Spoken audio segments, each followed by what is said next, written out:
60 ans que nous nous définissons en fonction de critères qui nous sont étrangers. Régime pluraliste, régime de parti unique, régime libéral, régime communiste, régime socialiste, mais où est le régime adapté aux pays africains dans tout cela? 60 ans de mascarade électorale, tenez-vous bien, entre 1960 et 1989, sur 102 élections présidentielles, le président en exercice a remporté les élections avec en moyenne 92%. Les partis du pouvoir ont obtenu en moyenne 83% des voix. Et dans 29 pays sur 47 en Afrique, les partis d'opposition n'ont jamais été représentés. Et nous parlons de démocratie. Plus de 60 ans d'instabilité. Sur 486 coups d'État tentés depuis 1950 dans le monde, 214 dont 106 réussis ont eu lieu en Afrique, soit un coup d'État par an dans au moins 2 États africains. Plus de 30 ans que nous copions le système de démocratie à l'occidental, 30 ans de résultats électoraux douteux, de crise post-électorale, de gouvernance inefficace, 30 ans de dépenses exorbitantes dans un océan de misère où le minimum n'est pas assuré. 125 milliards de dollars ont été dépensés entre 2000 et 2018 en Afrique subsaharienne pour organiser des élections. Combien d'hôpitaux, combien d'écoles, combien d'infrastructures aurait-on pu construire avec cela? 30 ans d'exercice de pouvoir par des dirigeants plus préoccupés par leur propre survie que par le bien-être de leur peuple. Des dirigeants illégitimes aux yeux des citoyens et cherchant plutôt à maintenir des systèmes autocratiques. Plus de 60 ans de désillusion, de perte de confiance, de mauvaise gouvernance et de stagnation économique. Il suffit de regarder les pays qui ont accédé à l'indépendance au même moment que nous et voir le niveau de vie de leurs citoyens aujourd'hui. Singapour, la Corée du Sud par exemple. Il suffit de regarder le niveau de vie de certains pays auxquels il n'est pas systématiquement rappelé l'importance de la démocratie. Les Émirats arabes unis par exemple. Qu'est-ce qui est finalement important pour nous, Africains?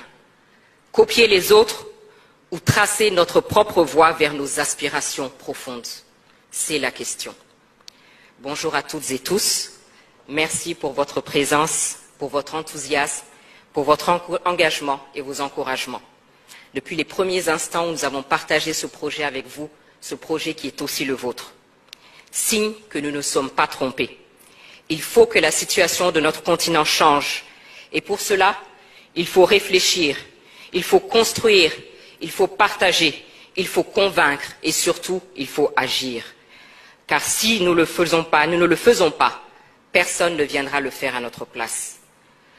Je viens de vous décrire la situation qui est inacceptable. Illégitimité, rupture constitutionnelle, 3e mandat, crise politique, absence de décollage économique inclusif. Le système de gouvernance n'est pas adapté, c'est un fait. Les modèles plaqués ne fonctionnent pas. Si le but est la gestion vertueuse de la cité par des dirigeants légitimes vers le progrès inclusif, alors il faut accepter, comme le disait Amadou Hampâté-Bâ, que les hommes peuvent atteindre un but commun sans emprunter les mêmes voies.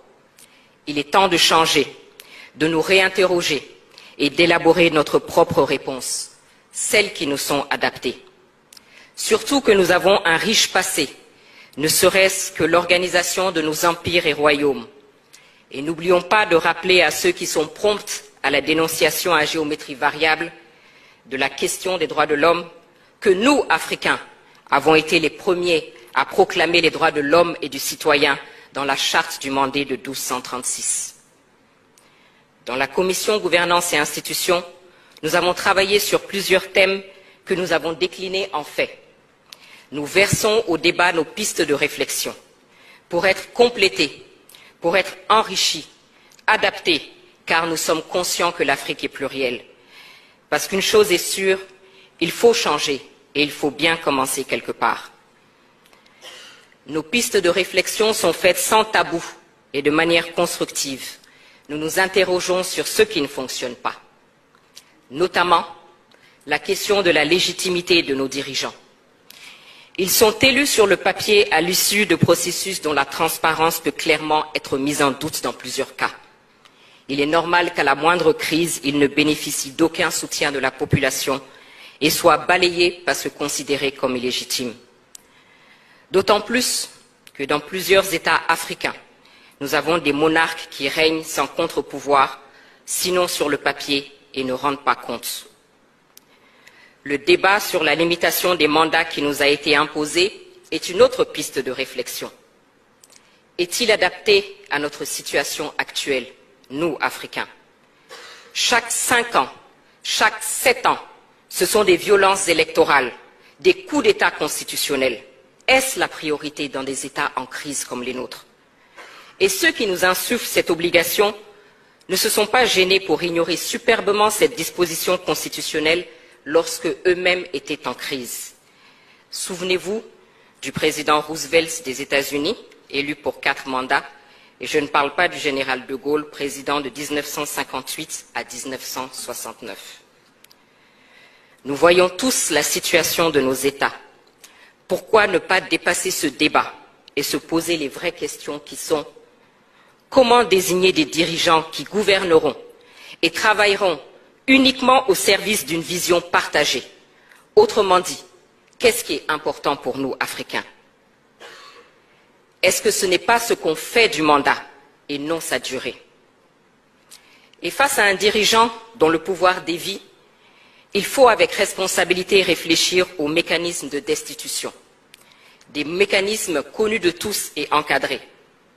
Parce qu'actuellement, vous l'aurez constaté, le mode de destitution le plus utilisé est le coup d'État. Les coups d'État, parlons-en. Un proverbe malien dit qu'après une chute, ne t'intéresse pas au lieu de ta chute, mais à ceux qui t'a fait tomber.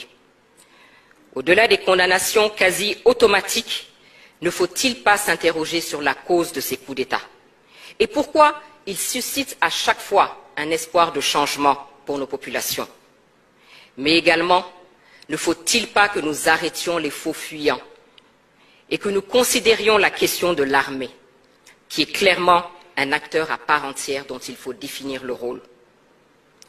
À côté de nos dirigeants, la question des acteurs de la gestion de la cité, le citoyen, la société civile et les partis politiques est aussi une piste de réflexion.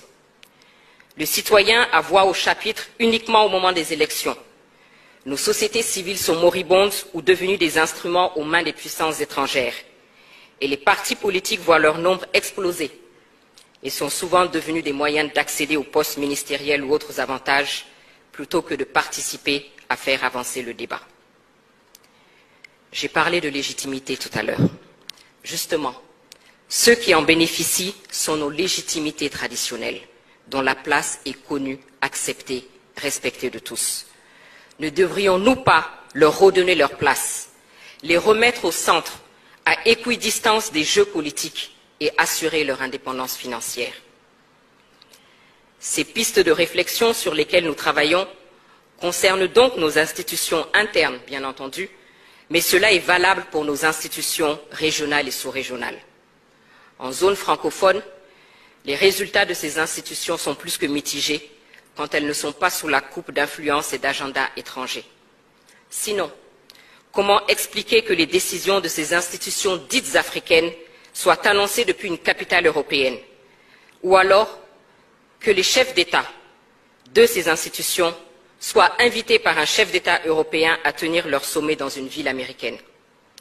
Qui paye commande? Parvenir à l'indépendance financière de ces institutions est donc une question cruciale. Ces pays qui tentent de nous imposer leur agenda ont tous leur politique africaine, alors que clairement, nous-mêmes ne parvenons pas à bâtir une politique africaine commune digne de ce nom, et encore moins une politique africaine du monde. Le dénominateur commun à toutes ces pistes que je viens d'évoquer est la prise de conscience et le sens de la responsabilité. Pour Patrice Lumumba, l'Afrique écrira sa propre histoire. Le temps est venu. Le temps est venu sans idéalisme, sans tabou, et en ayant le courage de remettre en cause certains principes érigés en dogme, et en ayant à l'esprit les besoins réels de nos concitoyens, le temps est venu de rechercher nos propres réponses. Et c'est ce que nous essayons de faire parce que personne ne viendra le faire à notre place. Je vous remercie.